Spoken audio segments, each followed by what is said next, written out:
Thank you. Let me first express my gratitude to have the opportunity to speak to you today about a very important topic. It's basically the topic of copper, of the mining industry, the importance of the mining industry in Bulgaria. Geotechmine, the company that I represent, has over 35 years of corporate history and 40 years of expertise in the mining industry. Let me structure my talk in three parts. First, I would like to inform you about the contribution, the economic contribution of the mining industry to the Bulgarian economy. Secondly, I would like to talk about the importance of copper as a strategic material. And as a third point, I would like to share with you some of the challenges that the mining industry is facing in Bulgaria. So first, in terms of contribution, the mining industry in Bulgaria is contributing 4 to 5% to the national GDP. It is offering directly 20,000 jobs and indirectly supporting another 25,000 jobs. Bulgaria is fortunate to have a lot of raw materials, a wide range of raw materials, including copper, gold, lead, zinc ores, gypsum, limestone, kaolin, and many others, which are significant for any industrial supply chain. As was said this morning by the President, and most of us don't know that, the Bulgarian mining industry is the third largest copper mining production in the EU, following countries like Poland and Sweden. And then, of course, what is even more important is that the copper mining industry in Bulgaria is basically the foundation for a whole value chain, the copper value chain, because in Bulgaria, except the mining industry, we do also have all the elements of the value chain, including smelting, including refining, including the production of rod and wire, and any products, copper products of any shape. So that's underlining that the copper mining industry, in fact, has a very important role in the Bulgarian tax revenue, in the Bulgarian socio-economical development. Now, copper, we all know that copper is used in construction, it's used in infrastructure, but it's also referred to as the copper as the metal of the electrification, as Mr. Stoichev mentioned, meaning that it will be needed for energy battery systems, for electrical vehicles, for the building out of the infrastructure, the digital infrastructure.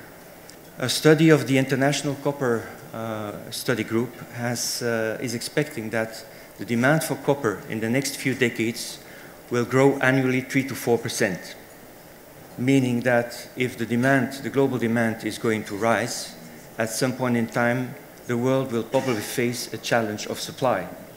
As we all know, the EU has identified copper metal as a strategic material under its Critical Raw Materials Act, and also last December, NATO has included copper as one of the threatened materials for the security of the world. And so I believe that Bulgaria, being the third largest mine production of copper, has a unique opportunity to align its strategy for the mining business with this vision of Europe and NATO. And then finally, let me share you some of the challenges that the mining industry is facing, and particularly the metal mining industry. First of all, the copper deposits that we have in Bulgaria are characterized by a very low copper content in comparison to the copper content in the ores of many other countries, like, for example, Chile. This means that the investments and the expenses that the mining industry has to do to extract the same amount of copper are substantially higher than what is in the other countries, which is, of course, a competitive disadvantage. There's not much we can do about it because it's geology, and we handle it, we manage it. Second, a comparison of the electricity costs between countries, mine-producing countries in Europe, shows that the price of electricity in Bulgaria is much higher than anywhere else. And not only by some percentage, but times, which is another disadvantage, especially as you might know that the cost of electricity in mining is about 15 to 20%. Third, mining deposits are given to companies to manage under concessions. These concessions, unfortunately, are finite. In Bulgaria, 3 concessions are coming to an end by the end of this decade. We are talking about the concessions of Ada TP in Krumovgrad. We are talking about Chelopech, and we are talking about our own concession, Elazığ that comes to an end in 2031. So it is important for any mining company to have the visibility whether it needs to stop its operations at the end of a concession or whether it's be able to continue. And then last, I can of course not mention the budget that is so important today.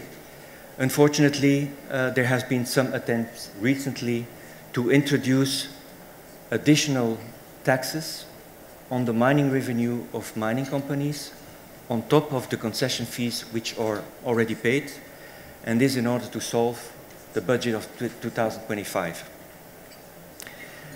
It is clear that such additional taxes will not only prevent the companies to continue their investment plans, but it will also have an impact on employment.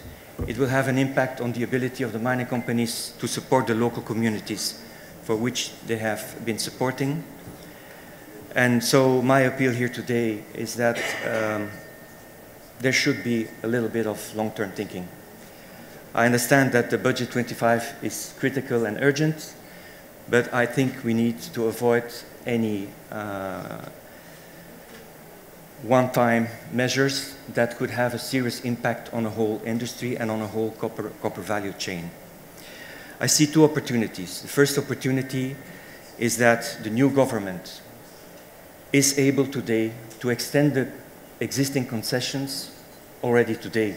There's nothing special that has to be done. It just has to take the decision to extend current concessions and to safeguard the value that these companies in the copper value are bringing to the Bulgarian economy and to the nation. And secondly, Bulgaria must ask itself, what is it going to do about the critical mineral raw materials? But how is it going to implement?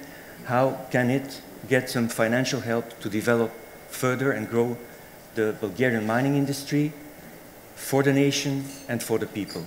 Thank you for your attention.